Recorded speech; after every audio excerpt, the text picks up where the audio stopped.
Ahanba maktada Salai Story Channel gi mahut sinjaduna Panthoi Mangang na mayambu taramna oksabaga loinana ikok no na khurumjari ngasi so mahausagumna nungairaba Funga wari ama puduna lakjare wari asigi mamingna hari Nongnang onkhrabi Thoicha wari asibu ibirakpana Cheng Meetei hauzik mayamgi mafamda wari asi khudol tamjari mayam punna taminarasi Amutombi ngasi so isau lang dana kaithal dagi lambi da halaklami Amutombi na isau lang duna lakpadu ubada khuldugi lambi da la amba mi sing thaidok tuna leiba yaw hallaga amuk sakhiba yaw tawrami adubu khul adugi wakhal choiraba achumba tangangjaba mangi kauba nupa naha amadi mani tongi matau adubu uraga lambi gi mataida noktuna leiri Itaima mani tonje ngaure ni Chahi lina mayum palakpagi angang yaubadi ngamdredo angang yaudramina iyamba tombadu yumgi ahalsingna nupi atombi ama thihaledo adaidi itaima mani tonje hanadagi mabuk khara phattabaga haujing hena phatreduni ado iyamba tombagi nupi atombi itaima tharodudi mabuk yamna phaye kaithel halakpaga ji aigi ngamuk hekta pirame Machanupi Thoichaga machanupa ngambagasu yamna phaida phatrise mani ton khaktani amai haidai masigi angawba mangi sina ai hek uba khudingi aingonda yengnaga hekta noklisi karigino masibu ngawsinaraga aingonda pamira kainom sum tawri mani ton aina ne angawba ne na sum manadaba sidane Ngasidi masi makok asida mairel sitabasina thomdatana ne angawaga loina phani ko ngasi mabuksu phatte masaksu thi mangondagi aini hena damma do phoje he mangi nang na ai hek ubaga hek kanol isikari gino nangi do ngaksinari bra nakok tu da aina paire iba mairel sitabasina thoma ura ha aibu kona na ngaw yaiba Kulasida wakal kwai digi taba achum batangang ba mise mangi ai khaktani ngawi badi noi mayam sini aduga itei magi maiden du sitabo oiramoi itei magi soglangba sakta nungsida baduda mina leibi daba soidina oiramgani amai haitaye dunia gi sidi mangi gi matau aduda mani tondu khangsau sauraduna mangi gi makhasai aduda khupang na haijindana tharami Angawba mi mana daba nang nasu mani tol aingoda mi usitaba saradana hauziti mani ton kanano khanglamani ni ha ngawba gado pharamani ba he masi adum no in he nang amuka khupaksin tharo abra nang ha tharo habra ba nabide nangi khupak tu bodi aigi thamoi gi lembina aibu hunchek piram logo atopa nupa du longki badu na hena naye lembi nang amuk hana aigi punsida halaklaroi ko ai nang yamna nungsi haujisu nungsiri sidriba pawo nungsigini ai yam waye nang udabase hai angawba nangonda karamba nupina nungsibidoiron he adunani lembina kaukthokpiraga thambiramido sakta asiga ngausinari kaukthokpiramba nate nang kari khangdana lembiga igadi piklingaidi nungsinare manasu ayam nungsi ainasu mayam nungsi aina lairabo oirubana moi mapaga mamagana aingonda leiradi machanapido chara helanena ina khunba nupa amada namdana igi lembido longbi khibane khangedana ado aina ina khuladi aigi lembido aigi inakta amu halakani ai khangeba masigi angawba mangi si wakhal yamna nungaina bulaine hai angawba nangi lembidi masa yaukre ne amok hana halaroi ne aduna nangdi lembi ngairuranu ne aphangba huira hawdongla salla am hekta lawraga leiro ne bufadabi sakta thi macha yaudbi aduna ni yamba tombana nang mirairaga afabu nupi ama thiraga macha ani yaukrido aduna nangsu namita nacha amu hana uba phanglaroi dabanina huira hawdonglo chira ama yo Amai hai tai. Aigi lembi, la la la la la, la la la la.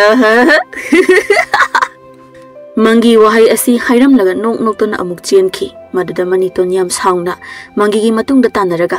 Hai, sono suba, hai mi mana da ba ngau bo. Nang lo wo. Nakok to mai yan thom dat ki hai nang masi as khoi dau si on thong samning khri dai. Khang ni bang asidi masi pamba atombi mama ma cha duna thokan bang ta ne ba. Moi gi mama ma sa hum se ha laga phadawani. Khang ni da nang asidi. Maniton ne isau lang duna yom da changlak pada Tharoga masanupi Thoicha gana imung wairam phasana loisinduna imung mangol kadu lai thamai thaduna leirami aduga Tharogi masanupa ngambana solabi mabokna mangol da phak ama thaduna wari liraga masung ngambana taduna yam harauna leirami adubu ingna chikna yam nungaina leirambadu Maniton hek lakpadagi mathong maram khangdaba haibadu oikhirami ngambana abo ima hal kaithel dagi hale aigi ngamok leira amgani ye leira amoy ngamok ka leira para hanglunu ko amuk phubirakani adu saruk lao ibani imung da sanglasi nama hal se khanaba amuk haurak toini aduna ibani ne imung da sangaga ne aboki phamung da leirasi lao phakto konsilo lao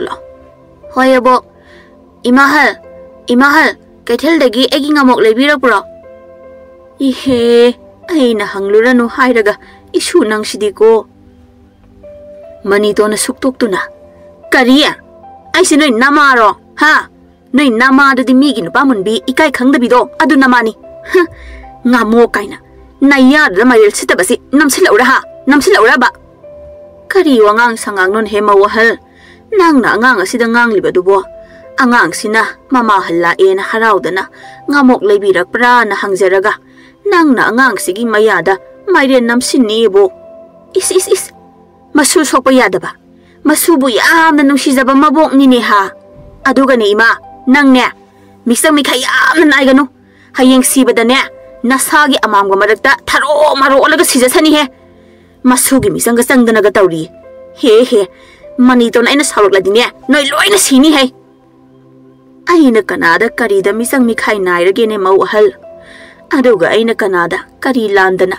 amang bada olaga sigadawriba haima wahal nangne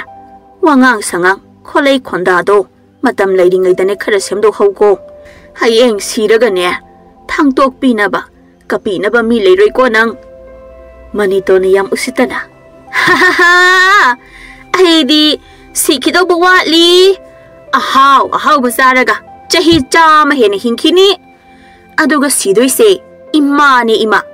adu su kuiraroi handaki waksingi undabadadi soidana sidani matamduda ima bu kanana thangdokpige haibado yengnasi mapanda langba makhol tabada mawatombi Tharoga machanubi Thoicha gadu mangolda tholaklami ise kaithildagi hanbira abo imagi Thoicha namahal se waramlani namahal gi pochai singase imungda amukta pusilo hoi ima hal kadai pochai singse ai imungda pusinkrage pusinbino ai adum pusinjage hado mangdaga lerakanu nasak singdu yengninge noi namana sana aigi nungaina lejaramba punsido wahallabane mang takhalabane aduga afabaga susari hera aina noigi namana sa sikaidorke habado yengudana tumlingai dane thangjongna yalaga namana chatlai hatkiba aduga hanubi asonbi nangna isi isa pokte na aigi nupasi nupi amuk thienba natro aduna nangdi thangjongna yalaga hatloi namai da phamjillaga sor phulalaga wana hatoribani hando si imuk sange soidana amuk net khaidana sinani hando hai mi phata net ki ga tawin he ma sigi nupi se hai adugi naram chatunani ne namitana sa uba phangdriba nawana puroibana nungsibidriba laikai na phawba nang ubada thai dina chatnaribado nang ko ima iyarise yumlon kairona bana takhraga nokna khini ma iyari to okhum nurano isese kaithel chalubagi wadana panghang dangang libo oiramgani iyare ma naurano lao imungda sangasi ima ai chak thukna loisilak na batawrage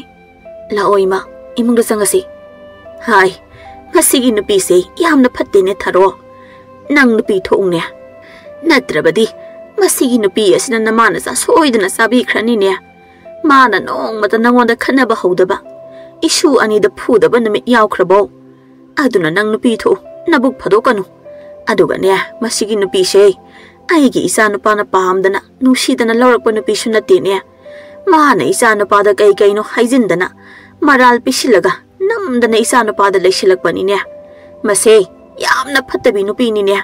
Ikaibasu khangde kana matana nusibidre khanglabadi mama pamda hankrodana adusu hande adum mi otana lei mase mapamgi mi na sune nusibira moye aduna ne nong mata macha ama machi ema machan ama lei kaina kana mata lakpidri base abo yariba adumaina ima halda ngangbigano se sawdu pharo lao imungda changlase mase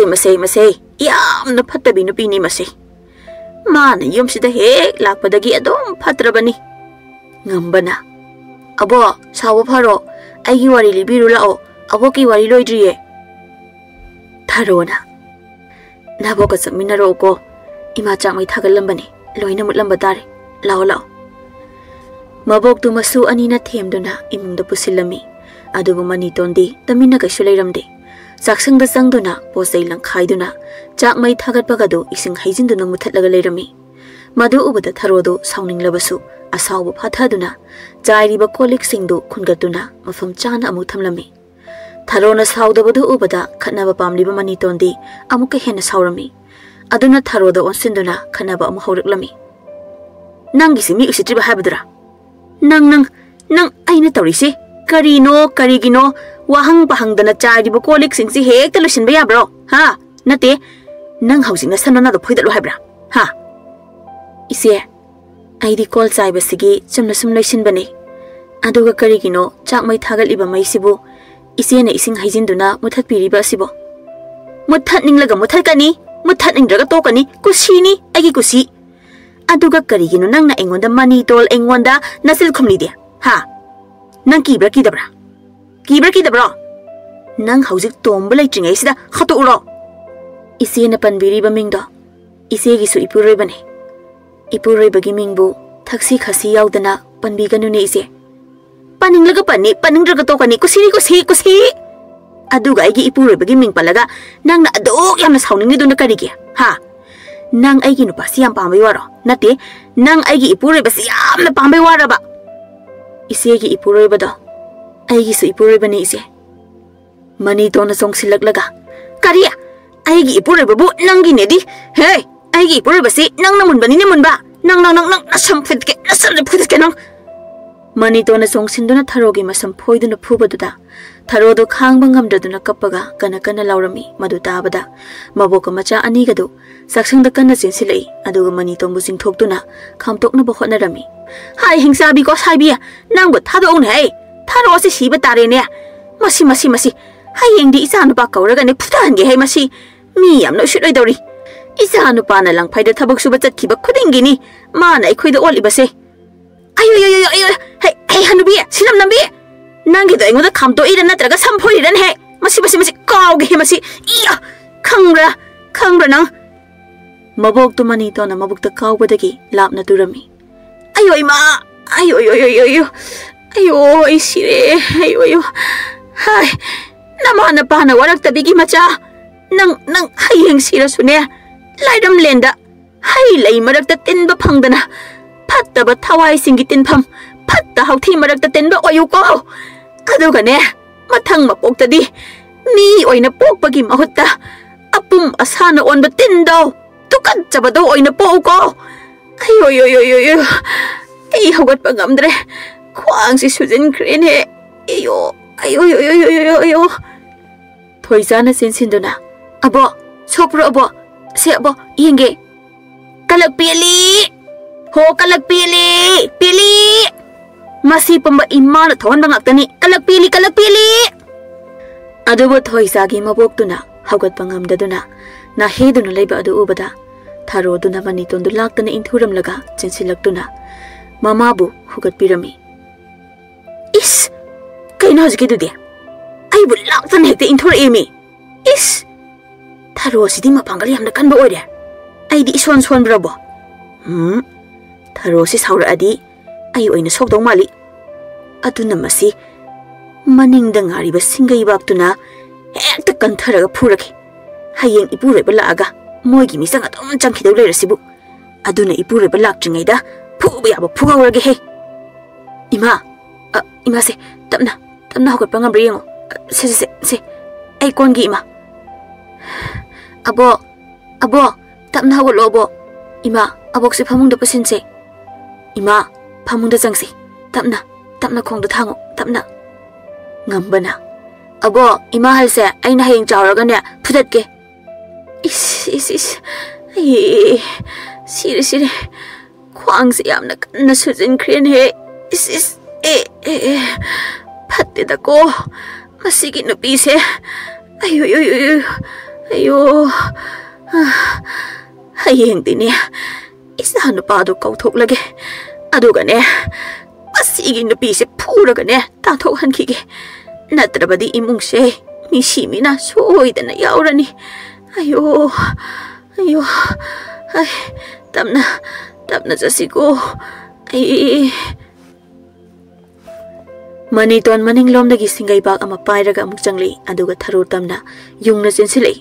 madu mabok na hana uraduna hai tharo na chena phuruk tawren he hai mau ha Maniton hai kanino nangna tawri basibo Maniton masigi mama macha si yum sida leiri khai aigi nupa se aigi oiba phanglaroi aduna mama macha se phuraga ne mapangna tathok sakhiba tari ngasidi hai tharo namana ja siba tarin he Nasena pairiba sing akhaiba se amukta mulun he ise chaido amukta thadok piyo se ise chaido amukta thamo angang da panpham sadana palabadi siba tare ise Thoicha ngamba abok se phamungda khara thuna pasin silawo Tharona Thoicha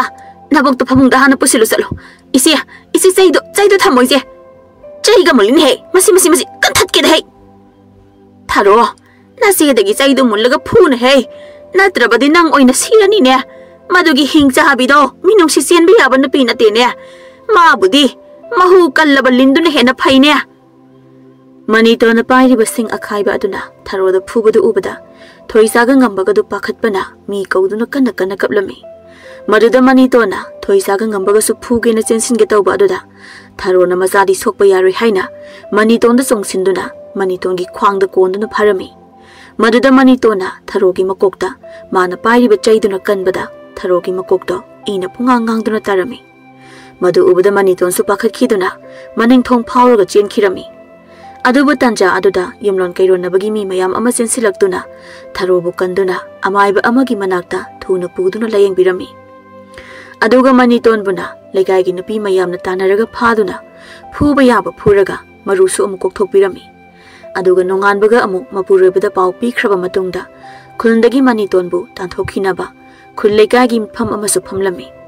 adubu Manitona kaptuna lale haina haijaba yaba haijabadagi khulgi mi singna tombana langphaidagi halakpa amu ngairami nong ninigi matungdadi tombasu langphaidagi yumda halaklami aduga Tharosu laibak phabadagi thawai hinghorabasu haugatuna chatpa khotba ngamdaduna phamungdi hiptuna leirami Maniton su tombana yumda halakpada yumdagi tanthoktanaba Tharoda lale haina haijaduna makhonga paibi batanatana tombagi makhong kolagasu lale haina kapsinaduna tawrami magi matawda Tharona mapuriba tombada Maniton bu ngakpinaba hairami aduna tombana Maniton bu aroibo oina ngakpirami aduna khulgi mi singsu Maniton bu mathanga hek tawrabadi khundagi tanthokpa haina waripnarami asumna numik kharani hawkre Tomba langfaida thabak suba chatpagi mahutta anakpada afangba thabak suduna yumda leirami aduba tombana thabak chathokringaida Manitona afabi sasinaraga Thoicha ga ngambagabu yam thina tawbirami aduga tombana yumda hek leiragana yam luna tawsinaba sarami aduna ngasi su Manitona khonjel tapna afabi saduna ima hangi Thoicha laun he pukridagi ising kita soklu laune Ima hal sak thonglu ragine Thoicha mamagi manakta chilaktuna Ima hal kari hage onthok na nuksi khreda koisa Thoicha se kaubaga chilakpan hek ta halemi sisi kol ahang basingsi ising holaga than amukta haijelu Ima handine ꯈꯨꯟꯒꯤ ꯃꯤꯌꯥꯝ ꯆꯪꯗꯅ ꯐꯨꯕꯤꯈꯤꯕꯗꯨꯅ ꯈ꯭ꯋꯥꯡꯁꯦ ꯀꯔꯤꯃꯠꯇ ꯍꯦꯛ ꯇꯧꯕ ꯉꯝꯗ꯭ꯔꯦ ꯑꯌꯣ ꯅꯥꯈ꯭ꯔꯦ ꯁꯦ ꯅꯄꯥꯅ ꯊꯕꯛ ꯍꯜꯂꯛꯇ꯭ꯔꯤꯉꯩꯗ ꯀꯣꯟꯁꯤꯡꯁꯦ ꯏꯁꯤꯡ ꯊꯟꯅ ꯑꯃꯨꯛꯇ ꯍꯩꯖꯤꯜꯂꯨ ꯏꯃꯥꯅꯦ ꯀꯩꯊꯦꯜ ꯐꯥꯎꯕꯗ ꯊꯣꯛꯂꯨꯒꯦ ꯑꯗꯨꯒ ꯍꯜꯂꯛꯂꯒ ꯏꯃꯥꯍꯜ ꯆꯥꯛ ꯊꯣꯡꯕꯤꯔꯒꯦꯀꯣ ꯍꯣꯏ ꯏꯃꯥꯍꯜ ꯑꯗꯨꯒꯅꯦ ꯆꯥꯛ ꯊꯣꯡꯅꯕ ꯁꯤꯡꯌꯦꯟꯁꯤꯡꯗꯣ ꯉꯝꯕꯗ ꯈꯔ ꯂꯧꯁꯤꯜꯍꯜꯂꯝꯃꯨꯀꯣ ꯑꯣꯟꯊꯣꯛꯅ ꯅꯨꯡꯁꯤꯈ꯭ꯔꯦ ꯑꯩꯒꯤ ꯏꯆꯥ ꯑꯅꯤꯁꯦ ꯃꯃꯥ ꯊꯔꯣꯁꯤꯅ ꯑꯩꯅ ꯁꯣꯏꯗꯅ ꯍꯦꯛ ꯃꯀꯣꯛꯇ ꯆꯩꯅ ꯀꯜꯂꯨꯗꯅ ꯍꯧꯖꯤꯛꯇꯤ ꯐꯃꯨꯡꯗꯒꯤ ꯍꯧꯒꯠ ꯀꯥꯡꯈꯠꯄꯒ ꯉꯝꯗꯗꯅ ꯑꯗꯨꯝ ꯂꯩꯈ꯭ꯔꯦ ꯅꯠꯇ꯭ꯔꯒ ꯊꯕꯛ ꯁꯨꯅꯤꯡꯗꯗꯅ ꯇꯧꯁꯤꯟꯅꯩꯔꯁꯨ ꯈꯪꯗꯦ ꯑꯩꯅ ꯌꯥꯝ ꯀꯥ ꯍꯦꯟꯅ ꯀꯟꯅ ꯃꯀꯣꯛꯇ ꯀꯟꯕꯁꯨ ꯅꯠꯇꯕ ꯁꯣꯏꯗꯅ ꯈꯨꯠꯇꯒꯤ ꯅꯥꯟꯊꯔꯒ ꯄꯣꯞ ꯂꯥꯎꯅ ꯃꯀꯣꯛꯇ ꯄꯥꯟꯈꯤꯕ ꯈꯛꯇꯅꯤ ꯍꯣꯏ ꯃꯈꯣꯟꯕꯨꯗꯤ ꯌꯥꯝ ꯍꯧꯏꯀꯣ ꯑꯩꯗꯤ ꯁꯤꯔꯕꯣꯏ ꯅꯤꯡꯗꯅ ꯃꯅꯤꯡ ꯊꯣꯡ ꯐꯥꯎꯗꯣꯛꯂꯒ ꯍꯦꯛꯇ ꯆꯦꯟꯕꯅꯤ ꯑꯗꯨꯒ ꯂꯣꯠꯄꯅꯤ ꯑꯗꯨꯕꯨ ꯃꯁꯤꯒꯤ ꯑꯉꯥꯎꯕ ꯅꯨꯄꯤꯅ ꯍꯨꯟꯆꯦꯛꯄꯤꯔꯝꯕ ꯃꯪꯒꯤ ꯑꯁꯤꯅ ꯀꯃꯥꯏ ꯇꯧꯗꯅ ꯑꯩꯅ ꯂꯣꯠꯄꯗ ꯎꯔꯤꯅꯣ ꯈꯪꯗꯦꯕ ꯁꯤꯗ ꯂꯩꯔꯦ ꯍꯤꯡꯆꯥꯕꯤ ꯑꯁꯤꯅ ꯍꯦꯛꯇ ꯂꯥꯎꯏꯃꯤ ꯑꯗꯩꯗꯤ ꯈꯨꯜꯒꯤ ꯃꯋꯥꯁꯤꯡꯅ ꯍꯤꯗꯥꯛ ꯊꯛꯆꯤꯜꯂꯒ ꯊꯤꯅ ꯇꯧꯕꯤ ꯃꯧꯁꯤꯡ ꯃꯅꯦꯝꯕꯣꯛꯅ ꯑꯣꯠꯄꯤꯕꯗ ꯈꯥꯡꯕ ꯉꯝꯗ꯭ꯔꯕꯤ ꯃꯧꯁꯤꯡ ꯃꯋꯥ ꯅꯥꯏꯅꯤꯡꯕꯅ ꯉꯥꯎꯆꯠꯅꯔꯕꯤ ꯅꯨꯄꯤꯁꯤꯡꯅꯦ ꯑꯗꯒꯤ ꯃꯃꯧ ꯅꯨꯄꯤ ꯐꯠꯇꯕꯤꯁꯤꯡꯅ ꯑꯣꯠꯄꯤꯕꯗ ꯈꯥꯡꯕ ꯉꯝꯗ꯭ꯔꯕꯤ ꯅꯨꯄꯤ ꯃꯌꯥꯝꯗꯨꯅ ꯑꯩꯁꯦ ꯍꯦꯛꯇ ꯐꯥꯔꯒ ꯆꯥꯛꯈꯨꯝ ꯐꯗꯤ ꯁꯦꯒꯥꯏꯕꯗꯧꯅ ꯁꯦꯒꯥꯏꯕꯅꯦꯃꯤ ꯑꯗꯨꯗꯩ ꯄꯦꯟꯗꯗꯅ ꯁꯝ ꯑꯈꯣꯏꯕ ꯈꯔ ꯍꯧꯖꯕꯁꯤꯁꯨ ꯃꯣꯏ ꯃꯌꯥꯝ ꯆꯪꯗꯅ ꯊꯥꯡ ꯁꯨꯔꯤ ꯑꯃꯃꯝ ꯄꯥꯏꯔꯒ ꯍꯦꯟꯖꯥꯡ ꯊꯣꯡꯅꯕ ꯄꯥꯟ ꯑꯂꯨ ꯈꯦꯠꯀꯨꯝ ꯍꯦꯛꯇ ꯈꯦꯠꯄꯅꯦꯃꯤ ꯑꯩꯗꯤ ꯏꯊꯟꯗ ꯋꯥ ꯉꯥꯡꯅ ꯀꯩꯊꯦꯜ ꯌꯧꯔꯛꯑꯦꯗꯅ ꯑꯗꯨꯒ ꯀꯔꯤꯒꯤꯅꯣ ꯃꯣꯏ ꯃꯌꯥꯝꯁꯤꯅ ꯑꯩꯉꯣꯟꯗ ꯑꯁꯨꯛ ꯃꯨꯟꯅ ꯌꯦꯡꯂꯒ ꯅꯣꯛꯄꯒꯁꯨ ꯌꯥꯎꯔꯤꯅꯦ ꯏꯁ ꯑꯩꯗꯤ ꯀꯥꯎꯕꯨ ꯀꯥꯎꯏ ꯑꯩꯒꯤ ꯂꯨ ꯀꯣꯛꯄꯁꯤꯗꯤ ꯐꯤꯅꯒ ꯑꯃꯠꯇ ꯈꯨꯝꯂꯝꯗ꯭ꯔꯦꯗꯅ ꯑꯁ ꯑꯣꯟꯊꯣꯛꯅ ꯏꯀꯥꯏꯔꯦꯗ ꯁꯛꯅꯒ ꯈꯔ ꯊꯤꯕꯒ ꯑꯩꯁꯦ ꯌꯣꯡꯆꯥꯛ ꯀꯛꯁꯤ ꯁꯣꯏꯗꯅ ꯃꯥꯜꯂꯝꯃꯅꯤꯌꯦ ꯑꯩ ꯌꯨꯝꯗ ꯍꯜꯂꯒꯦꯗꯍꯦ ꯃꯅꯤꯇꯣꯟ ꯃꯁꯝ ꯌꯥꯎꯗꯕ ꯃꯀꯣꯛꯇꯨ ꯐꯤꯅ ꯈꯨꯝꯗꯨꯅ ꯌꯨꯝ ꯇꯝꯅ ꯑꯃꯨꯛ ꯍꯜꯂꯛꯑꯝꯃꯤ ꯑꯗꯨꯁꯨ ꯂꯝꯕꯤꯗ ꯋꯥꯈꯜ ꯆꯣꯏꯔꯕ ꯃꯪꯒꯤ ꯑꯃꯨꯛ ꯊꯦꯡꯅꯗꯨꯅ ꯃꯪꯒꯤꯅ ꯃꯅꯤꯇꯣꯟꯗ ꯂꯨꯀꯣꯛꯄꯤ ꯆꯤꯔꯥꯏꯇꯥꯡ ꯍꯥꯏꯗꯨꯅ ꯇꯥꯟꯅꯗꯅ ꯂꯛꯅꯕꯤꯔꯝꯃꯤ ꯑꯗꯨꯅ ꯃꯅꯤꯇꯣꯟ ꯌꯥꯝ ꯁꯥꯎꯅ ꯃꯪꯒꯤꯗ ꯇꯥꯟꯅꯗꯨꯅ ꯅꯨꯡꯅ ꯊꯣꯝꯂꯝꯃꯤ ꯃꯅꯤꯇꯣꯟ ꯌꯨꯝꯗ ꯑꯃꯨꯛ ꯍꯜꯂꯛꯂꯝꯃꯤ ꯑꯗꯨꯒ ꯊꯣꯏꯆꯥ ꯍꯦꯛ ꯎꯕꯒ ꯃꯅꯤꯇꯣꯟ ꯃꯥꯒꯤ ꯍꯥꯟꯅꯒꯤ ꯍꯩꯅꯕꯤꯗ ꯑꯃꯨꯛ ꯍꯧꯔꯛꯂꯝꯃꯤ ꯊꯣꯏꯆꯥ ꯅꯪ ꯍꯧꯖꯤꯛ ꯐꯥꯎꯕ ꯏꯁꯤꯡ ꯍꯣꯟꯕ ꯂꯣꯏꯗ꯭ꯔꯤꯕ꯭ꯔꯣ ꯍꯥ ꯑꯩ ꯐꯥꯎꯕꯗ ꯀꯩꯊꯦꯜ ꯆꯠꯂꯨꯔꯒ ꯍꯜꯂꯛꯑꯕꯅꯤ ꯑꯗꯨꯒ ꯅꯪꯅ ꯍꯧꯖꯤꯛ ꯐꯥꯎꯕ ꯏꯁꯤꯡ ꯍꯣꯟꯕ ꯂꯣꯏꯔꯝꯗ꯭ꯔꯤꯕꯁꯤ ꯅꯠꯇꯦ ꯅꯋꯥ ꯀꯅꯥꯒ ꯋꯥꯔꯤ ꯁꯥꯟꯅꯔꯒ ꯂꯩꯔꯨꯒꯦ ꯍꯥꯏꯕꯅꯦ ꯏꯃꯥꯍꯜ ꯑꯩ ꯏꯁꯤꯡ ꯍꯣꯟꯕ ꯂꯣꯏꯔꯦ ꯅꯆꯤꯟ ꯊꯤꯅꯨ ꯑꯩꯅ ꯍꯧꯖꯤꯛ ꯌꯦꯡꯕꯗ ꯑꯍꯥꯡꯕ ꯀꯣꯜ ꯂꯩꯔꯝꯃꯗꯤ ꯅꯪ ꯑꯩꯅ ꯌꯥꯝ ꯊꯤꯅ ꯐꯨꯅꯤꯀꯣ ꯑꯁꯦꯡꯕꯅꯤ ꯏꯃꯥꯍꯜ ꯀꯣꯜ ꯑꯍꯥꯡꯕ ꯑꯃꯠꯇ ꯂꯩꯇ꯭ꯔꯕꯅꯦ ꯇꯟꯖꯥꯗꯨꯗ ꯊꯣꯏꯆꯥꯒꯤ ꯃꯕꯣꯛꯇꯨ ꯁꯣꯜꯂꯤ ꯆꯩꯁꯨ ꯑꯃ ꯁꯨꯗꯨꯅ ꯏꯃꯨꯡꯗꯒꯤ ꯊꯣꯛꯂꯛꯂꯝꯃꯤ ꯑꯗꯨꯒ ꯃꯅꯤꯇꯣꯟꯗ ꯃꯅꯤꯇꯣꯟ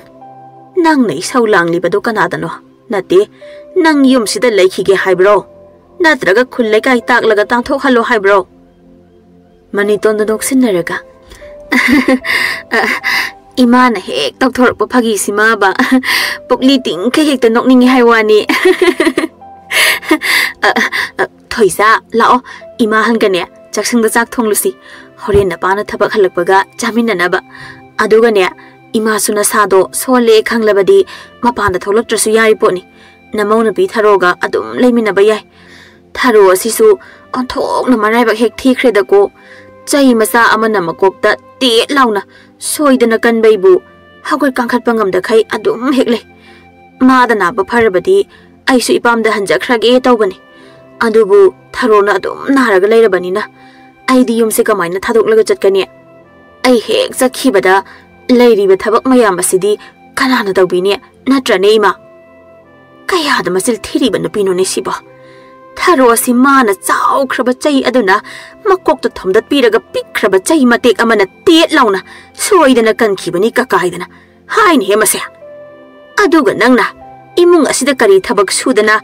ꯅꯪꯅ ꯅꯄꯥꯝꯗ ꯆꯠꯈꯤꯕꯗ ꯊꯕꯛꯁꯤꯡꯁꯦ ꯀꯅꯥꯅ ꯇꯧꯅꯤ ꯀꯥꯏꯗꯤ ꯍꯦ 이몽ꯒꯤ ꯊꯕꯛꯁꯤꯡꯁꯦ 이슈 ꯅꯨꯄꯤ ꯊꯣꯏꯆꯥꯅ ꯂꯣꯏꯅ ꯇꯧꯕꯅꯤꯅꯦ ꯅꯪꯗꯤ ꯌꯥꯎꯗꯦꯅꯦ ꯍꯦ ꯑꯗꯨꯅ ꯅꯪ ꯆꯠꯄꯤꯈ꯭ꯔꯣ ꯍꯣ ꯂꯩꯕꯤꯔꯅꯨ ꯌꯨꯝꯁꯤꯗ ꯅꯪ ꯑꯕꯣ ꯑꯗꯨꯃꯥꯏꯅ ꯍꯥꯏꯒꯅꯨꯕ 이마ꯇꯣꯟꯁꯦ ꯌꯥꯝꯅ ꯐꯔꯕꯅꯤ 이사 ꯊꯣꯏꯆꯥ ꯈꯛꯇꯅꯤ 이몽ꯁꯤꯗ ꯑꯩꯒꯤ ꯄꯨꯛꯆꯦꯜ ꯈꯪꯂꯤꯕ ꯑꯩꯒꯤ ꯑꯋꯥꯕ ꯈꯪꯕꯤꯔꯤꯁꯦ ꯑꯇꯩꯗꯤ ꯈꯪꯕꯤꯕꯖꯥ ꯅꯠꯇꯦ ꯊꯣꯏꯆꯥ ꯂꯥꯛꯑꯣ 이마 한가 ꯆꯥꯛ ꯊꯣꯡꯗꯣꯛꯎꯁꯤ ꯑꯣꯟꯊꯣꯛꯅ ꯅꯨꯡꯁꯤꯈꯤꯗ꯭ꯔꯦꯗꯀꯣ ꯃꯁꯤꯒꯤ ꯐꯠꯇꯕꯤ ꯅꯨꯄꯤ ꯑꯁꯦ 이슈 ꯅꯨꯄꯥ ꯑꯁꯤꯅ ꯃꯃꯥꯒꯤ ꯃꯅꯥꯛꯇꯒꯤ ꯁꯨꯛꯍꯦꯟ ꯍꯦꯜꯂꯨ ꯌꯥꯗ꯭ꯔꯦ Ima, Imana, Masabu Paibibo, Mamai would not talk Bibo. On talk no sunung sikraba, Mama Masagi Matausi. Adugang Sidi, Kaidorabano. Aigi Sanapato, Badubu. Howsik Power Yum the Electribasina. Mabok the Masana Pato Badu, Ting Leva Pauba, Yum the Halaktabaduda. Tongalomda, Zaisu Suduna, Macha Halakbra Haina, Soli Yang Batoki.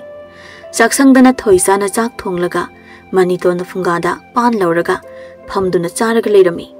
Aduga, Amusu Thoichagi Mabuk Mapau Paba, Ing Tapa, Nungsiba Masaktuda, Manito na Yam Kalakni Ying to Ledami. Mamai Sida, Pan Aroba Sabas and Namsiladi. Mamai Pazabas Katikaniqua. Yinguni. Chak thong bagasi masana na amot ba mat tekta da kai thongi mi chapu uyan ka sina marol ama langliba khabai se gap se su lamtri hek langi mi aina chak thong badadi saksang se amang sangbu mangi to bani aduga moi mama maza sina bo hek thong lagana saksang se sit hek da nali is khabai sina ga henjang se kaya da ingna tapna mona otliba no ne makhol ga thokti mi Aina Otpatadi, Kabai Makolsi, Tongal Powatari Bani. Kang did Moi Mamma Sassi he, Upagani Quido Sipang Chow the Sawali. Masi e Karaktanane, Kabai Simulaga, Toisagi Makoksi the Bob Long Hek Tom Lagane, Harino na Hek Olankiba. Hai Gumdana, Kabai na Tomasibu, Harino Nambu Onzalane. Tainagi wari dadi, Mama Atombi Patabina. Kabai na thomba da hari nongnang onbani. Ado aidi mama atombi phattabi na pidi nate. Aidi mama ahanne. Hoi, pukpudi aisu phasan di phatte ko. Kaidi di phani, iwa mun bi khradabo. Iwa mun bi jingai da di ayam na pharami kaino. Mi na inu sibi da bai wane. Ima han pan karaba male. Ha, kana kare ba. Ihe aidi pan phumlika se loi na kauk thok ta na loi karam le dana. Hera Ado es Satoke, Kanin Kazo, Satoke Imahal Gichindo, Muksuk Muri Thoicha Manito na pan akaba chabagi, Masilmaya Muksuk Mubadu Uraga, no Paduda, Manitondo, Mangondo City Hibagi Matagumna, Puk Hawalaga, Thoichagi Manaka Zanglami, Aduga, Kabai the top long Mulaga. Nangito ingo the Misitibra, ha! Nango mi minai masana ingon that the mina, no Nabia Habane. Thoicha na ipa pakhana imahal ay lale ay imahal da usitaba nati imahal ay lale imahal ay di imahal gi tilloy na mu baduda sumnok bane ay lale imahal ay amuhana imahal da nok laroye kariya ay ngon da nok kay nok thok loy khraga amuhana no ar kay dia nang nakok sida khabai sida pop lawna I karino kamaina no is Thoicha kaino Sibo asembro Natraga Aiki Manglo Ima Kabaisina Thoicha the Tombada Thoicha do Harino nang Olaga Pai Krewani is I think I'm Tony Kana di Uhobazano Aduga Harino nang do Nakarom the Pai Kragimi is Kamaitoni idea Manito na Thoichagi Makokta Kabaina Kanbada Thoicha Harino nang Onduna Pai Kibaga Mapanda Tomba Mamagasu, Tabak Halaktuna Changlami. Tomba Tabak Halapa Makol Tabada, Maniton Yamna Pakatlami, Aduna, Kaido Sigi Haina Wakal Kanbasu Horami. Tomba Sutarogi Manak the Changluraga, Majanabi Thoichabu Kauduna, Saxanglom the Changlami, Maduda, Maniton a Chang Tombas Hasinaraga, Yang Wana, Makuta Kabai Jaga Paiduna Lerami. Come I down here. Moima Padi Thoicha Gauraga, Saxanglom the Changlini. Maniton, Nangsak Tong Libra. Aduga, Aigi son of Thoicha di. Karadele. She the later bro. Lady, Moimapa. Nati, Moimapabu, Jack Lamla bro. I sak teaser lo high bro. Jack a sunning drida. Adoisa Thoicha dubu. Karadele hige. Imana di, Nanga saxing the sack tonglonganina high. Aduga Nanga lady Harishibu. Oh, Isa Thoicha do. Aina sak tongmina si in hibane. Imasuta hobani. Aduda Thoichana. Mamagi manakta amukta sanglam kige ima halana hairam laga mamagi manakta chakhibane adaidi maso dum lakhidre ai sum mama na bani na lakpa pharak taramani na khandana chakse aina dum thonglabani ni moi mapa nate mabu Mamagi manaktasu lehudabra haiwani. Lehudine Maniton. Adudi isa Thoicha di kadai chakhrabano ne. Thoicha. Thoicha. Ipa thabak halagleni nangbo. Nangbo karai de lege. Kari no ne. Moi mapana hairi ba wasibo. Aikhoi Thoicha lumba hek lakpa sagol tongba nupa duda amuk chen khraba zatlami. Kari no Maniton. Nang ngang liwa dubo. Aikhoi gi isa Thoicha si yamna angang ni ne. Aduga nang ngang liba waduna kari no. Ha. Hera da moi mapasu aikhoi gi Thoicha se aikhoi gi isa oibai angang oina sum ubai wani mi leksabi pharabani ne maga hominaba chahi 10 ga mari 10 ga manga surabi mata singdi mayu makai pandana macha ga yauna raponi aduga moi mapana di kari khangni nungan badagi namita ba ma thabak suba chatna leire mama tharo suna bani na thamung dagi hendre ima suni chaishu asimaga thongal thokpa ngamjana leiri basi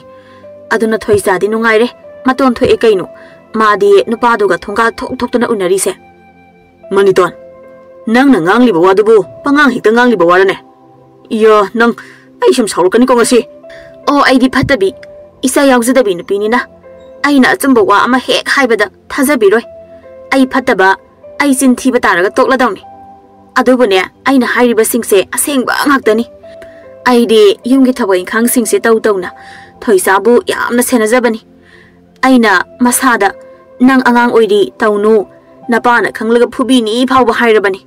adubo idi isa yaudabini phatabini na loina khanbibani na Thoicha na so engonda masil khumlaga nangi na thawkari lei pabada paw aran batam silaga yumdagi tantho halurana aingonda hekta chongsilakpa aduna isu iyumsu ipuroibasu nungsibani na iyumdagi tanthokta na hotnabada kari mate haijang angjadrabani Maniton na oida pandaba kaya haisin tamsinduna tombagi makoktu aroibida sahalami aduga numidang aduda mayam changduna Thoicha bu koithi su thirami adubu Thoicha di mama hal Maniton bu kibana mama gi tumpham kangkhalda hari nongnang onduna kaptuna tongli aduga tharosu machanapi mangkhre haiba pawsi tabada haga kangkhatpadi ngamjada machabu kauduna phamongduda mapita na kaptuna leirami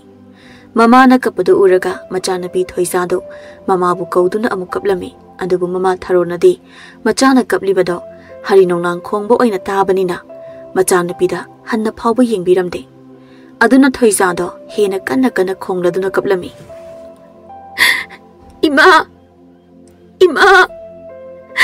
nachai gi khonjel se khangdrabro aise nangi nacha Thoicha ne Ima Nachai gonda mukta yenglao ai Thoicha ne Ima gi bema Thoicha ichabu karai da lege Ima na kapli base tarabadi Ima gi nakta mukta halo Ima gi bema Thoicha Ima yamna ware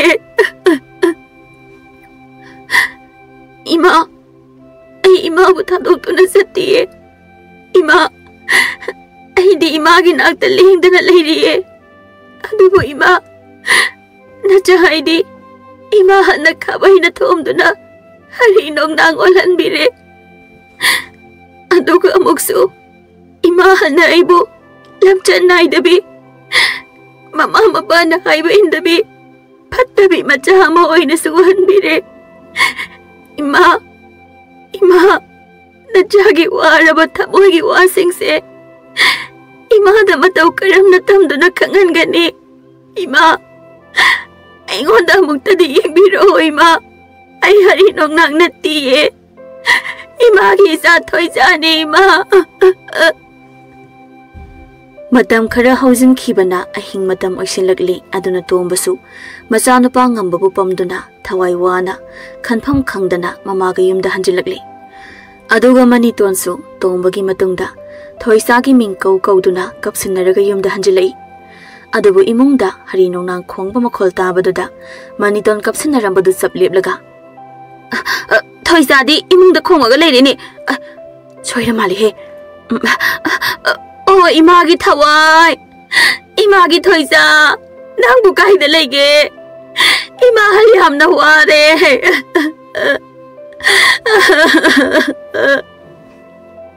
kaya da tat hairibi nupi do ne ꯑꯗꯨꯒ ꯃꯥꯅ ꯍꯧꯖꯤꯛ ꯈꯪꯂꯦꯞ ꯂꯦꯞꯂꯒ ꯍꯥꯏꯔꯤꯕꯗꯨꯅ ꯀꯔꯤ? ꯊꯣꯏꯆꯥꯗꯤ ꯏꯃꯨꯡꯗ ꯈꯣꯡꯂꯒ ꯂꯩꯔꯦꯕ꯫ ꯍꯥꯏ ꯇꯣꯝꯕ, ꯏꯃꯥꯗꯤꯅꯦ ꯏꯁꯨ ꯅꯨꯄꯤꯗꯣ ꯆꯦꯟ ꯆꯣꯡꯕ ꯇꯧꯔꯝꯗꯧꯕ ꯃꯥꯟꯗꯦꯀꯣ꯫ ꯁꯣꯏꯗꯅ ꯐꯠꯇ ꯅꯨꯡꯗ ꯊꯣꯛꯂꯝꯗꯧꯕ ꯌꯥꯝꯅ ꯃꯥꯜꯂꯤ꯫ ꯏꯃꯥꯒꯤ ꯊꯃꯣꯏꯁꯦ ꯌꯥꯝꯅ ꯆꯤꯡꯅꯩ ꯍꯥꯏꯔꯤꯕꯁꯤꯅꯤꯀꯣ꯫ ꯀꯔꯤꯅꯣꯗ ꯏꯃꯥꯅ ꯍꯥꯏꯔꯤꯕ ꯋꯥꯗꯨꯕꯣ? ꯏꯃꯥꯅ ꯑꯗꯨꯃꯥꯏꯅ ꯁꯨꯝ ꯍꯥꯏ ꯂꯩꯔꯗꯤ ꯅꯆꯥꯅꯨꯄꯥꯒ ꯊꯔꯣꯒꯁꯦ ꯉꯥꯎꯔꯅꯤꯌꯦ꯫ ꯑꯇꯩ ꯂꯩꯔꯤ, ꯏꯃꯨꯡꯗ ꯈꯣꯡꯂꯤꯕ ꯍꯔꯤ ꯅꯣꯡꯅꯥꯡꯁꯦ ꯊꯣꯏꯆꯥ ꯁꯣꯏꯗꯅ ꯑꯣꯏꯔꯝꯒꯅꯤ꯫ ꯑꯗꯨꯅ ꯍꯔꯤ ꯅꯣꯡꯅꯥꯡ ꯑꯁꯤ ꯍꯥꯟꯅ ꯑꯃꯨꯛꯇ ꯍꯥꯠꯂꯨꯈꯤꯒꯦꯗ꯫ ꯃꯅꯤꯇꯣꯟꯅ ꯏꯃꯨꯡꯗ ꯄꯔꯞ ꯆꯪꯗꯨꯅ ꯍꯔꯤ ꯅꯣꯡꯅꯥꯡꯅ ꯈꯣꯡꯂꯤꯕꯗꯨ ꯀꯣꯏꯊꯤ ꯊꯤꯗꯨꯅ ꯊꯔꯣꯒꯤ ꯀꯥꯗ ꯆꯪꯂꯛꯂꯝꯃꯤ꯫ ꯑꯗꯨꯒ ꯃꯅꯤꯇꯣꯟꯅ, ꯏꯃꯨꯡꯗ ꯍꯔꯤ ꯅꯣꯡꯅꯥꯡ ꯈꯣꯡꯕꯁꯦ ꯌꯥꯝꯅ ꯐꯠꯇꯕꯅꯤ꯫ ꯏꯃꯨꯡꯗ ꯑꯅꯥ ꯑꯌꯦꯛ ꯑꯁꯤ ꯑꯅꯥ ꯌꯥꯝꯅ ꯊꯣꯛꯀꯟꯕꯅꯤ꯫ ꯀꯗꯥꯏ ꯃꯁꯤꯒꯤ ꯍꯔꯤ ꯅꯣꯡꯅꯥꯡꯁꯦ ꯁꯨꯝꯖꯤꯠꯁꯤꯅ ꯀꯟꯊꯠꯇꯨꯅ ꯍꯥꯠꯀꯦꯍꯦ꯫ ꯏꯃꯥ ꯍꯜꯅ ꯑꯩ ꯍꯥꯠꯇꯧꯔꯦ꯫ ꯑꯩꯕꯨ ꯑꯃꯨꯛꯇ ꯀꯟꯕꯤꯌꯣ ꯏꯃꯥ꯫ ꯑꯩ ꯅꯪꯒꯤ ꯅꯆꯥ ꯊꯣꯏꯆꯥꯅꯦ꯫ ꯍꯔꯤ ꯅꯣꯡꯅꯥꯡ ꯑꯣꯟꯗꯨꯅ ꯏꯃꯥꯒꯤ ꯅꯥꯛꯇ ꯇꯣꯡꯖꯕꯅꯦ꯫ ꯏꯃꯥ ꯅꯆꯥꯕꯨ ꯀꯟꯕꯤꯌꯣ ꯏꯃꯥ꯫ ꯌꯦꯡꯉꯨꯅꯦ, ꯀꯌꯥꯗ ꯐꯠꯈꯤꯗ꯭ꯔꯕ ꯍꯔꯤ ꯅꯣꯡꯅꯥꯡꯅꯣꯅꯦ꯫ ꯀꯣꯏꯂꯩ ꯂꯩꯔꯒ ꯃꯃꯥꯒꯤ ꯀꯥꯁꯤꯗ ꯑꯗꯨꯝ ꯄꯥꯏ ꯂꯩꯅꯦ꯫ ꯏꯍꯦ, ꯑꯃꯨꯛ ꯁꯣꯏꯈ꯭ꯔꯦ꯫ ꯏꯃꯨꯡꯁꯤꯗ ꯍꯥꯏꯒꯦ ꯇꯧꯔꯒ ꯃꯃꯥꯅ ꯑꯃꯨꯛ ꯍꯥꯏꯈ꯭ꯔꯦꯅꯦ꯫ ꯁꯤꯅꯦ ꯍꯦ, ꯃꯁꯤ ꯀꯟꯊꯠꯀꯦꯗ ꯍꯦ꯫ ꯏꯆꯦ, ꯂꯩꯖꯁꯅꯨꯋꯣ꯫ ꯉꯁꯥꯏꯗꯒꯤꯅꯤ ꯃꯥꯅ ꯑꯩꯒꯤ ꯀꯥꯡꯈꯜꯁꯤꯗ ꯇꯣꯡꯗꯨꯅ ꯈꯣꯡꯖꯔꯤꯕꯁꯦ꯫ ꯃꯥꯁꯨ ꯑꯩꯒꯨꯝꯅ ꯊꯋꯥꯏ ꯋꯥꯖꯔꯕꯤ ꯃꯃꯥꯔ ꯃꯆꯥꯔ ꯑꯃ ꯁꯣꯏꯗꯅ ꯑꯣꯏꯔꯝꯒꯅꯤꯌꯦ꯫ ꯍꯥꯠꯄꯤꯒꯅꯨꯋꯣ ꯏꯆꯦ꯫ ꯐꯠꯇꯦꯅꯦꯍꯦ ꯊꯔꯣ ꯅꯪꯕꯣ꯫ ꯏꯃꯨꯡꯗ ꯍꯔꯤ ꯅꯣꯡꯅꯥꯡ ꯈꯣꯡꯕ ꯃꯨꯛ ꯐꯠꯇꯕ ꯂꯩꯄꯣꯟꯇꯦꯅꯦ꯫ ꯑꯗꯨꯅꯅꯤꯅꯦ ꯑꯩꯅ ꯍꯥꯠꯀꯦꯅ ꯇꯥꯟꯅꯔꯤꯁꯦ꯫ ꯀꯟꯈ꯭ꯔꯦ, ꯑꯩꯒꯤ ꯁꯨꯝꯁꯤꯅ ꯀꯟꯕꯗ ꯄꯥꯟꯈ꯭ꯔꯦ꯫ ꯀꯗꯥꯏ ꯇꯥꯈ꯭ꯔꯦ? ꯌꯦꯡꯉꯨꯅꯦꯍꯦ, ꯀꯥꯡꯊꯣꯟ ꯃꯔꯨꯝꯁꯤꯗ ꯂꯣꯠꯇꯅꯒ ꯇꯧꯏꯅꯦꯍꯦ꯫ ꯊꯣꯏꯆꯥ, ꯊꯣꯛꯂꯛꯎ ꯂꯥꯎ꯫ ꯅꯠꯇꯦ, ꯍꯔꯤ ꯅꯣꯡꯅꯥꯡ ꯍꯥꯏꯒꯦ ꯇꯧꯕꯅꯤ꯫ ꯑꯩꯁꯨ ꯏꯆꯥꯅꯨꯄꯤꯒꯤ ꯋꯥꯈꯟꯗ ꯄꯉꯥꯡꯗ ꯍꯦꯛ ꯉꯥꯡꯂꯦꯅꯤ ꯇꯧꯔꯤꯕꯁꯦ꯫ ꯃꯅꯤꯇꯣꯟꯒꯤ ꯃꯇꯧꯗꯨꯗ ꯊꯔꯣꯅ ꯆꯤꯡꯅꯔꯞ ꯇꯧꯔꯝꯃꯤ꯫ ꯑꯗꯨꯒ ꯍꯔꯤ ꯅꯣꯡꯅꯥꯡ ꯑꯗꯨꯅ ꯉꯁꯥꯏꯗꯒꯤ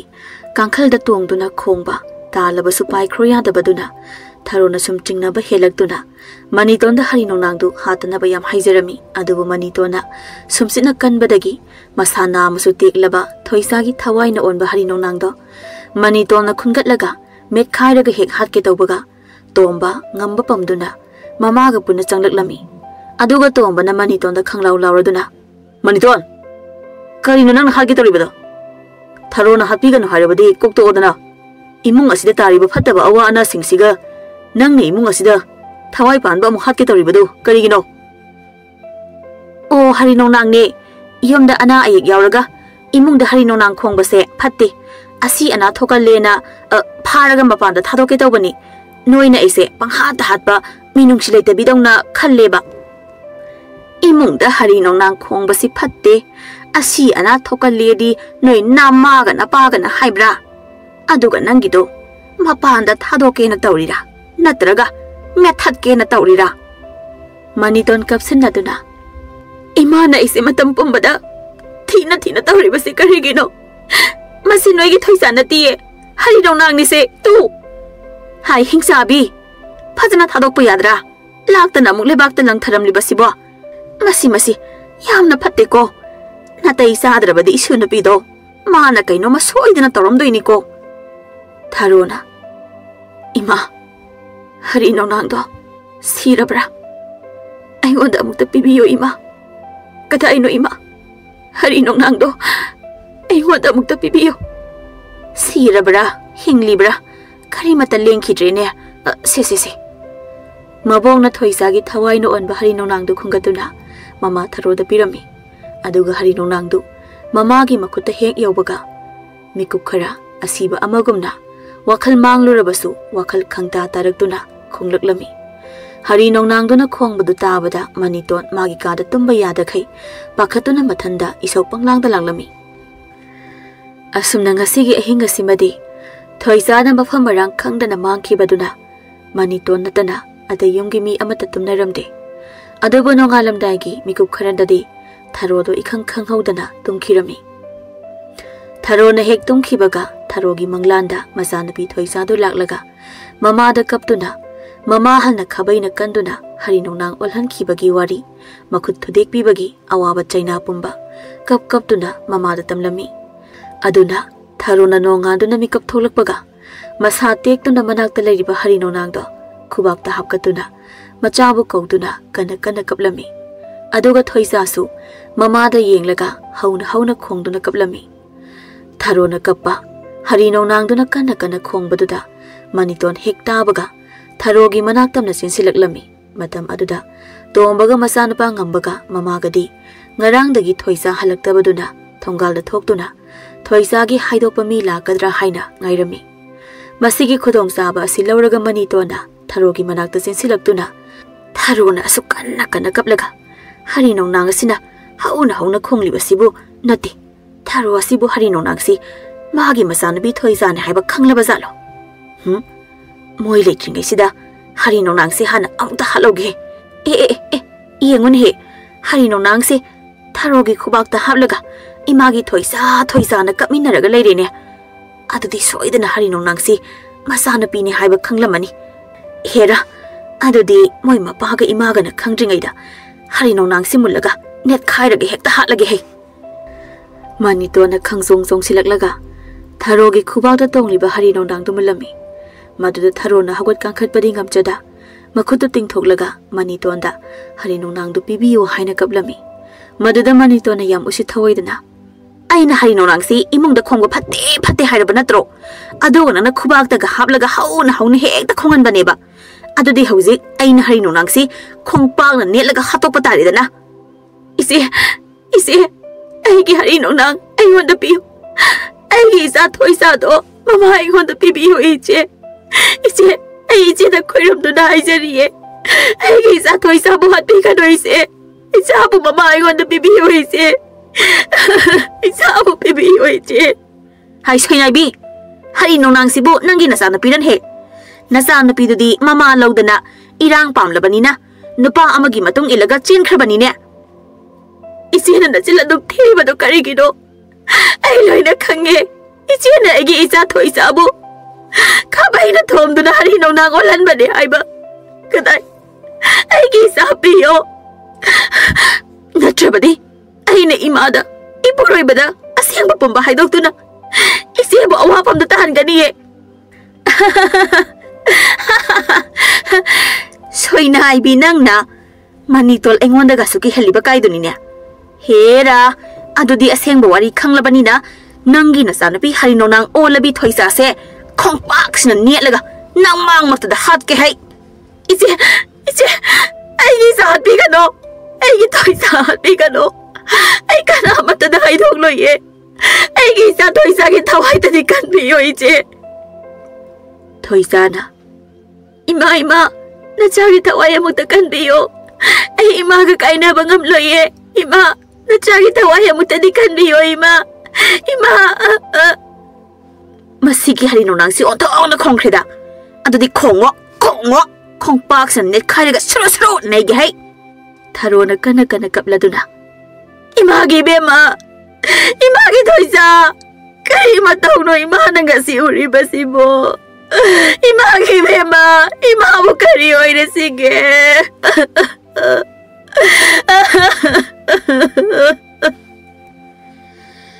manido na Thoicha gi thawai na onba hari nongnang do minung silaitana yam tamthina net khairaga hatpadu ubada tharo du launa kaplam laga wan thakirami tharo hek wan thakibaga tombaga mamaga ngambaga su kana chensilaklami maduda manitona ima amukta lawo tharo se hari nongnang na chikpadagi kaino matawkhre moi bapa su amukta lawo tharo kaino matawkhre kari tawragen hey aigi mau tharo bo is imau sidi kaidawre hai sidi kaidawragen hey tomba amai ba kawru so sielune khara thuna hoi ima ipagi bungo ngamba aboki manakta leramuko ipa thuna lakeko nate haujikta tharo natro kana kapagi khonjel takhibadubo nate maniton nangna tharo se monaga namlubra haiwani mi hera da ima aibo ima dawna yam phatabi nupiga manbro aisu tharo na kapi se kaidawrage na senselakpada tu sida siraga tari ba hari nongnang sina tharo siklamini mi aduda aina hari nongnang se pharaga khongpang na net khairaga hatopoi wani aduda tharo di adum wan tharaba mali karigumba ai leiramdrabati ne tharo se hari nongnang sina siktana adum siradabani mi hai noi namaga na pagana hari nongnang na mi sikpada si kaina haibran hey nang na isi kari oina ui soidana nangna tharose mona namlaga hat ke tawba soidana oiramgani ne Maniton yam sauna mamagi tunglomdagi masigi hanubisi makhawi charamse pianong hek makhaidana ne masi Imahal abok to kay dawduino Pictru si lay haibaga kawi he Kaisu tawroye abok ingak samda tin pa ena lagthokpigi tawbani Hai tin pa kera linyet kera Maniton nang da igi nakta naksilakano lapna layo chalo chalo Chakige laysaning din naktaga Adubu karigumba horen tharose wakal amuk taraglaga asengba pumba ipuriba tombada takthokhradi kamaina tawne As aibu chen khrasirane natraga tharose hatoklasirane adusu yaroi imana saknaga laikhre haba Tanja aduda tombasu amaiba puduna parap imung tamna chenselai aduga amaiba aduna tharobu yengba horami adubu amaiba aduna tharobu phana kuina yenglabasu tharodi wakal amuk hanadi tarakhidre si yorabadi taibang pala sibu simbi sabiriba mapu mana thaujal birakpa nungsi birakpa dunatana ai noina kadi tharogi anaba si phanba kadi ngamloidawri tomba tharose aswaya ngam yaudana mehul phajana lei kaisu tawde adubune tharosi karidanoma mathwai yam thina nungai khidaba mathamoi pian khidaba ama yaubana tharogi thawai asi hinglabasu asiba amagumna tumduna leikhre asumaina tawba anabasi aikhoi taibumi oibada yam tangna thokpa thawdo amani masi tha ama ani da pharakpasu yawi natraga chahi tara kunga leiraga pharakpasu yawi sengna hairabada tamba ngamde haijaba tare masi aina panghai haijinba nateko amaiba adugi wado tabada mamaga tombaga makokta braza tabagumna thokre aduga Manitondi thongjil marumda haraubana machil khumduna noklami asumna namik kharani hokre tombadi masanupi Thoichana mafam marang khangdana mangkhibagi awabadune tharogi oiriba phibam adugi yengba ngamdabagi wabane aduna tomba angawbaga chap manarami masigi khudong sama lauraga Manitondi mau aphabi saduna yumgi thabai inkhang kanna suduna mamana haraunaba tombana penjanaba koisel chendana honarami aduga ngambabusu lunaga toksinadana yumdagi hendoktana khullekai mamangda phauba tak tawrami tha kharagi matungdadi khullekai dagi hendoktana tombaga mamaga na phauba Manitonsi wakhal tare yam phari haina khalakpa mikupta nong mamapok amadi mapa tombagi manglanda Thoichagi thawai du laklaga kaptuna mama hal Manitona tawkhiba tawriba asengba wari pumba mabaga mabokada tamlami aduga Thoichagi thawai duna yumgi maningi tairil pambida nangti numit khudingi tongduna khongliba lamgi khunudo Thoichagi thawai na onba lamgi khununi haina kaptuna hairami aduga Thoicha mapa amadi maboki manglandagi amuk mangkhirami Thoicha na hek mangkhibaga maboka mapa tombaga du mikap khangthok thoklakduna Thoicha bu kauduna kaplami maduda Maniton khangpre khanglaga phugagolaga karino ne ngasi egi manglandubo chawraba kon amada aibu haptuna akanba mai mathakta khongdrum mairen chaput phutpagumna phutlamida aduga tharoga Thoichagana aina maithakta tharo maro onduna laubadu uraga kanna noklamida as onthongna ki khreda herada makumang oirambasu yai aduga karigino moi mama masasina ayuksida punna kaplibasina tharo sirazalan he siramnadi nawairanida adudi ei karimata khangsinadaba saraga iruzanaba phungada ising sahaluge somdana tombaga mamagadu ngarangi manglan adugi pausing adu tamnaduna punna amuk kapminarami ima ai isa Thoichada nupa amagi matung indra chenkhiba nati nasu nupi Thoichadi nungti numit khudingi maningi tairel pambida tongduna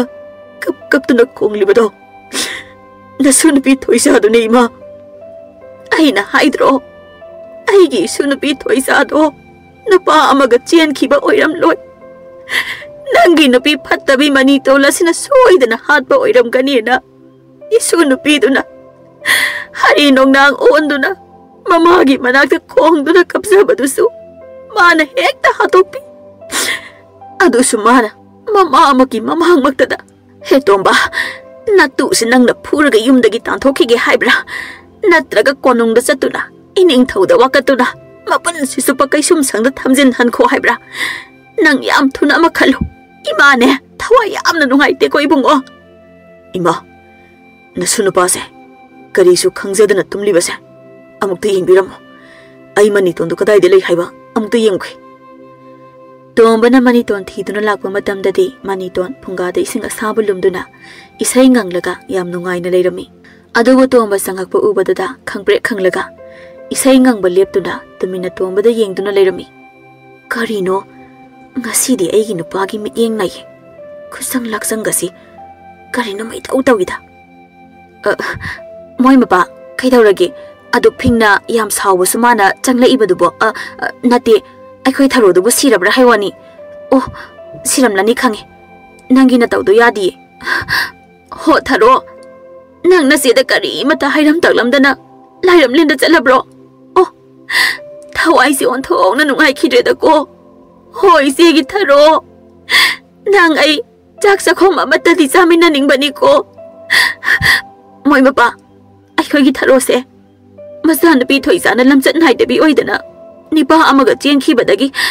थरोसे वाखल पुबा ngamdaduna siribaniको मसिगी हाइरपदिने थोइसासे कोइ थीरगने मरु कोकथोलगने तब तब मकै फुगदबनिको करी दौरे मोय मपाना कोइ थीरिबदुना करिनो खाबैदो फेंग्रिबने मांग्लिबने मोय मपा चरा वांगेसु आई खाबैदो हाना अमुक्ता फेंबिखिगे ए कइनो आई तमना खाबै अमांगबसे पाइरगा सेंसिलैसिबो हे फतबी भूत प्लेन ओनबि नुपी नंग नैगी इसा थोइसाबो खबैना थोमदुना हरि नोंनांग ओलहनखिबा नत्रा हा अदुगा अमुक्सु ममागी मखुतगी मुल्लगा इसा थोइसाबो नि खबैदुना हतबा नत्रा नंग ngasidi nanggi nami surabane aduna nangsu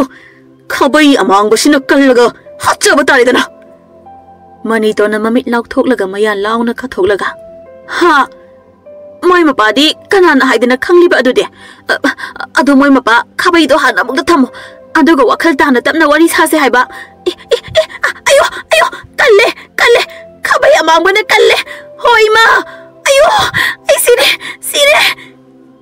तोंबना मनितोनगी मखुत नाम फारगा खबैना कन्दुना तमथीना फुरमी फुबा हेलक्तुना मनितोन लेप फाव ngamdana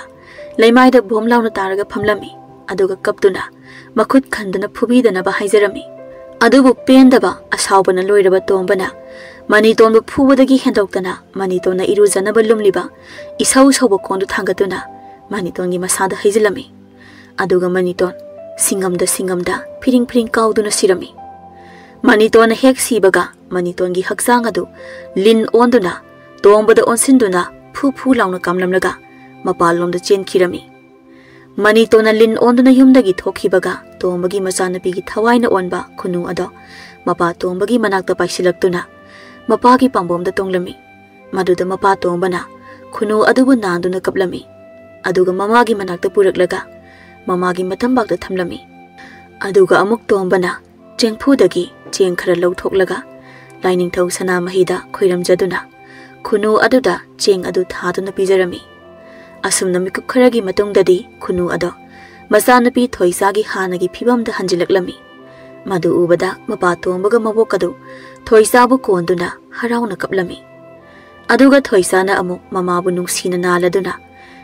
इमा हाइना अहुमलक कौबदा ममा थरोदो वाखल ताबदौना मिकप थोलक्लमी अदुगा पुन्ना अमुक कमिनरमी मपांदना मनितोनगी थवाइना ओनबलिन अदो ngausinaba lam henba angang kharana hatuna makak kaklaga ada lapna puduna langsekhirami asumna namit kharani haukhri tharosu haujikti masagi anaba singdo tapna pharaktuna haugatuna chatpa ngamle aduna haujikti maniton yaudana thoisa yam harau nungaina mama tharo mapa tomba mapani pangamba amadi maboka punna nungaina lemina khirami aduga manitondi खुलंगी मीसिंगना लमसत नाइदबी अमगुमना नुपा अमगा Sagol तोंगदुना चेनख्रे हाइना मागी मरमदा अफबवा अमता हाइनादना थीना ngangnaduna लेखिरमी